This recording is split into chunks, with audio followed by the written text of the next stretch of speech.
Hello and welcome to the Hard Hats and Hot Topics podcast brought to you by calfordseaden. Today we continue our discussions into damp and mould. Check out part 1 for an introduction to Awaab's law and its impact on the housing sector. In part 2 we dive into some examples and experiences from past projects. I'm Dr Christopher Marien, partner and head of MEP and sustainability here at calfordseaden. I'm joined by Charles Hingston from our Building Surveying team and David Hughes, design director at Hughes Architects. I think we've spoken too much about sort of estate-wide kind of solutions, whether we want to go down the design work that you do, whether that's external wall insulation, is there anything you want to add in? Looking at roofs, loft extensions, as a way of, if they're looking at sort of increasing the insulation on a roof, why not look at putting another floor on the top? I don't know. It's all a little bit kind of. Yeah, does that sound like it is. So when we started on the decarbonisation fund, and now more so with the retrofit generally. So we offer a reactive service, and it's a bit like you were saying. Actually, 75-80% of surveys we don't get involved because it's a fairly simple fix. And we found the same when we were doing the decarbonisation. We would get an estate of 500 properties, but our input from a retrofit designer point of view might have only been 50 properties because actually it was replace the windows, put some loft insulation in. So there are these lots of simple measures if the survey throws up that's where the problems lie. Where we tend to get involved is when there's external wall insulation requirements, and particularly junctions between roof and wall is where we really get involved from a design point of view. And I think that what we found it's interesting, there's the reactive Awaab's law, which when you get a complaint, you have to go and do something. But when we're beginning to talk about proactive estate regeneration, RPs, councils and social landlords undoubtedly have gone for low-hanging fruit at the moment because we're all just getting used to doing it. So anything complicated. So we have a qualified heritage retrofit designer. So she's qualified in doing listed buildings, but we've not got any because any RPs who own them are saying, well, we'll do that one next year because it's a bit too complicated at the moment. But we have to do it at some point. And that's, I think, where from our side, from a design point of view, that's where we get much more involved in when it's a bit more complicated. And similarly, we've not done any over 18 metres buildings yet because people are looking at them and saying it's all a bit too difficult at the moment. We're going to have to do it. But, that gateway issue and high-risk building issue, that again is it's there. We've got to deal with it. Everyone's a bit hands off at the moment. I don't know if you're finding that. The surveys you're getting are the more low hanging fruit for sure. Absolutely. Yeah. No, definitely. Yeah. One client particularly has been focusing themselves on doing surveys on all of their high risk buildings, and we're only looking at the moment at low rise. Yeah, for sure. And the thing is, we've got the skills within the industry on the back of the cladding refit. But so cladding's another one that we can now bring into this holistic pot of, particularly when we start looking more at those high-risk buildings, damp and mould, decarbonisation, fire, and general plan work, so with decent home standards. So it's there. It's just, I think, again, everyone's just a little bit nervous of it at the moment, aren't they? And also, who with the gateway, we've all got the horror stories about how long it takes on the gateway process. Who's can expose themselves to that? I don't know if you guys have got it on a retrofit stuff. No, we've actually just been part of a team that's got the fastest Gateway 2 application through in 13 weeks. However, that was actually that's a new build. So you're completely right. You'd hope the process and as long as the approach was kind of the same, and the information's there, it should sail through. But definitely, I think I was reading the other day that retrofit is still very much delayed in the Gateway application. So you're right. So it's interesting how that will run into Awaab's law in terms of responding timescales, particularly if you have to start going through gateways. Because I suppose if the survey throws up, a flat on the 25th floor, and there's loads of them. Survey throws up, okay, it's not a simple solution. It is a significant intervention in order to address this damp and mould issue. And that, say, your bit of kit triggers it then being building regs compliant and therefore the gateway. I mean, that's really when I think we as an industry, or certainly our clients, need to be saying, okay, there's no point in me doing that for one flat at all. It's just bonkers, right? It's got to be for all of them. Absolutely. Yeah, we're in the process at the moment of assisting our lift team through submitting Gateway 2 application for lift replacement. Yeah. And that's a very slow process at the moment because of the amount of information that the regulator's asking for that we hadn't anticipated that they would ask. So it's for me, it's been a learning curve, as it has been for the rest of the team, and even those that have more experience of submitting Gateway 2 applications. So it's just making sure all those corners. So particularly with existing buildings that we touched on right at the beginning, the lack of information surrounding them. So the regulator is going to be asking for information that just doesn't exist and anymore. That you can't find out until you start the work, but you can't start the work until you get your gateway approved. I mean, this is a whole other podcast, surely. Yeah.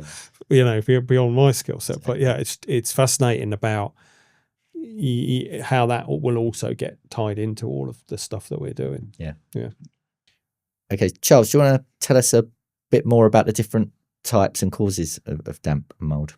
Yeah, absolutely. So when I first started out as a surveyor, going through university, and picking up my my notepad and going off and doing surveys, we were always told that there were essentially three different types of mould within buildings, three different types of water ingress into buildings, and that would be penetrating damp. So that would be through a leaking roof, maybe gutters that are overflowing or blocked, poor construction details, a lack of maintenance, or component failures.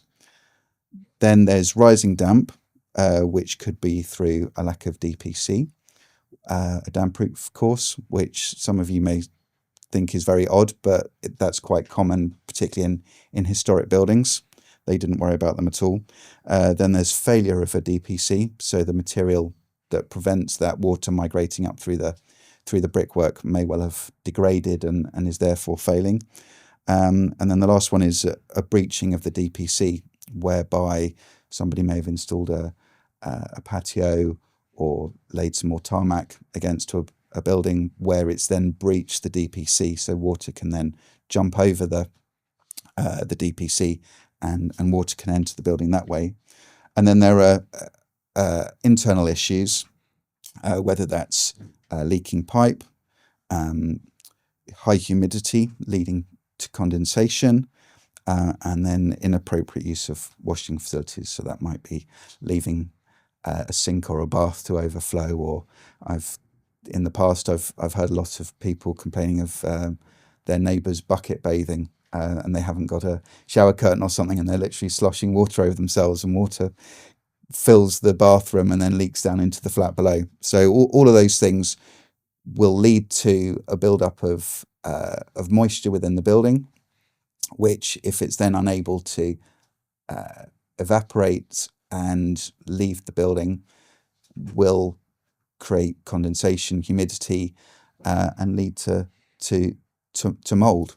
And so mould itself will then develop through high humidity, a lack of ventilation, and also through temperature.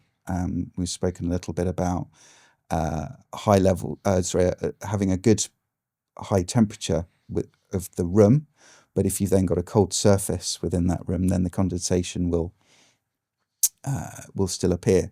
So if you're able to have a good temperature, high temperature within your property, a bit of background ventilation, then you won't ever get that build up of condensation, which would lead to your growth of the mould.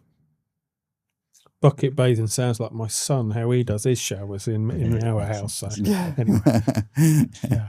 So yeah, no, it's I've seen the evidence of it. It's quite unfortunate for local neighbours, but it's definitely a problem in some cultures. It's how people wash. And have you ever found any that's not solvable?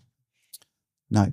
It's always solvable. It's all solvable. And absolutely. And as you said earlier, quite often, quite simply solvable. Yes, quite often. Yeah. The most complicated ones are the cold bridging. So particularly, you might look at a concrete frame building where you walk around the outside and you can see a concrete band at floor level, or columns, and you then go into the building and you can see mould growing in the corner of the room, at the ceiling, at the junction with the wall.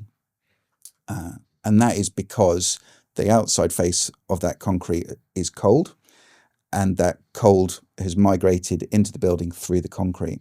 And so the concrete is then cold. So any humidity in that property is immediately going to condense on that cold surface. Yeah, certainly. And that's whereby the increase in insulation external wall insulation, would be your preferred solution as a long-term measure, because that's the only way you're going to stop that happening. Certainly, we only tend to get involved on design issues that are creating that. We've done a bit of gutter replacement stuff where that's failed, but it tends to be this, where it is, a fundamental design flaw. The most complicated ones we're finding at the moment are balconies that go through the wall, and that's creating us all sorts of problems, because obviously to fix that's quite a big issue, whether you take the balcony off, whether we wrap the balcony. So at the moment we're doing somewhere we're wrapping the balcony in insulation, which is quite a significant piece of work, but it's the only way we can stop the cold getting through that cold bridging. So what's the most difficult property age that social landlords generally own? So we've got projects with L&Q, which are Victorian street properties that they've just bought over the years in Lewisham, through to recent Section 106 stuff, which is normally the fire stuff. But is there or is it just different? You end up with, is there a particular one where it comes through and you think, oh my word, I've got one from 1930s or whatever it may be? So the worst issues, I think, actually occur in 1960s buildings, where in recent years the windows, which probably would have been crittle, metal crittle windows, are now UPVC double glazed. And sorry, I should have said the crittle windows are single glazed windows and probably a little bit drafty. And now you've got nice, well insulated, well sealed UPVC windows. You're not getting the airflow. You might be increasing the temperature, but the construction at the time would mean that those external wall surfaces are probably cold and will therefore trap your moisture, and you'll get mold growth on those surfaces. So in theory, you would think that the Victorian properties would be the worst, but because they are generally in conservation areas and listed, there's been less work done to them. So there's still timber windows there, and they're probably drafty, sliding sash type windows. Air exchanges in there, Whereas the 1960s have been retrofitted, and that's actually caused the problem. Yeah, the rule of unintended consequences almost, isn't it? Yeah, sure. Yeah. So it's a really difficult one, because I wouldn't want to say, oh no, don't change those single glazed crittle windows, because they're clearly making the living conditions inside that flat unpleasant. But then by introducing the well sealed double glazed units, you're then creating another set of problems. So, but there's solutions to that, as we talked about, a holistic approach, particularly around the ventilation systems, and then what you can introduce and retrofit in there.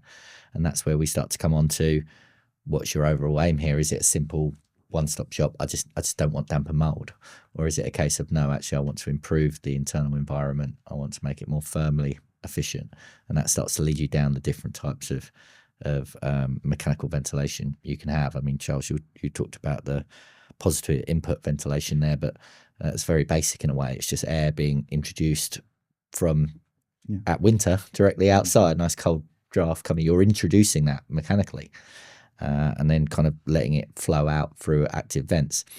So from a thermal point of view, that's not ideal because it's colder air coming in. So you'd want to kind of look at heat recovery as a way of, yes, introducing fresh air, but recovering some of that heat within the dwelling and hopefully lowering bills. But then, if you're going to go for a centralized MVHR system, you're into quite complex and duct routes through in someone's existing flat, and it's how much you're then impacting on their home. You can get single room units, but that then depends on, are you creating a new penetration in the facade? Are we in a high risk building? Do we have to consider the fire implications of that? So as always, there's a whole host of technical solutions you talked about earlier, Dave. How smart do we want to be with this? So I think it's having the right solution rather than just a reactive solution, and what the long-term goals are for that property. And I think that comes back again and again. And, it's not, as I say, it makes perfect logical sense to all of us. It comes back again and again to a holistic approach of saying, well, Awaab's law is now brilliantly making social landlords wake up and say, I have to deal with some of this stuff. And okay, most of it's reactive, but we're going to get to more proactive. Let's take it to the next step of saying, well, whilst we're being proactive, actually say, what is it that you want from this? We haven't even touched on, carbon neutral by 2050 and all that, So it's, it's just, I think as an industry, we're in a position where we go and do these talks and these podcasts where we can be saying, we really need to start having these conversations about, there's some really, really good people in social landlords who we're pushing at an open door. It's just about saying we have the solution. So when you open that door, we've got the surveying solutions, we've got the design solutions, we've got the MEP solutions, we know the builders who can do this. It's not as Wild West as I maybe think sometimes it is. And I think that's where we can come in and provide that reassurance that is the right solution for that situation. And it's not just we've heard about this. We know that it's a good system, but it may not be the right one for that given set of symptoms. One area we haven't talked about is, where all these surveyors, architects, engineers are going to come from this. If it is such a, not necessarily damp and mould, such a widespread issue, but the whole kind of holistic approach to improving our existing stock, which is obviously critical to meeting various targets we have as a country. So do we think here there's a route into universities and schools that this needs to be driven more as an industry, that we need to be getting our education right from the start in terms of the skills and knowledge needed? Absolutely. And with the introduction of building surveying apprenticeships, which we're running at Calfordseaden now, very successfully, it's giving students the opportunity, or young people the opportunity to learn to be building surveyors whilst being sponsored by their employer through that process, gaining experience the whole way and knowledge through work and university. It's an interesting one in architecture. It is the least glamorous type of architecture you can do, and I might get on my high horse, but I actually find it quite sad that our architectural education system is all about the glory shot and the image. And we've tried really hard to make sure that we recruit people who share our belief that this makes a huge difference to a huge amount of people. People who are technically curious and who are problem solvers. And I think a lot of architects shy away from this work because you can't get a nice picture on the portfolio and on the website. But actually the difference that we're making to vulnerable people who have been ignored, it is incredible. It's an absolute privilege to be able to do some of this stuff. We go to estates, reactive Awaabs, and we meet people who in a 4-bedroom house living in one room, a single parent with 2 young children. and you think, and coming back to how simple it is, you say, well, actually, we can very quickly fix this, and all of a sudden they're not living in a single room, which they've been doing for 4 months. And the feeling for us as architects to be able to do that is unparalleled. And I think, we as architects, or we as Fuse architects, really need to do probably more about promoting this as a type of architecture that is huge value, for sure. Thank you for listening to our Hard Hats and Hot Topics podcast. We hope you enjoyed this episode. Don't forget to follow us on your preferred podcast platform, subscribe to our YouTube channel, and stay connected with us on LinkedIn and Instagram for all the latest news and events.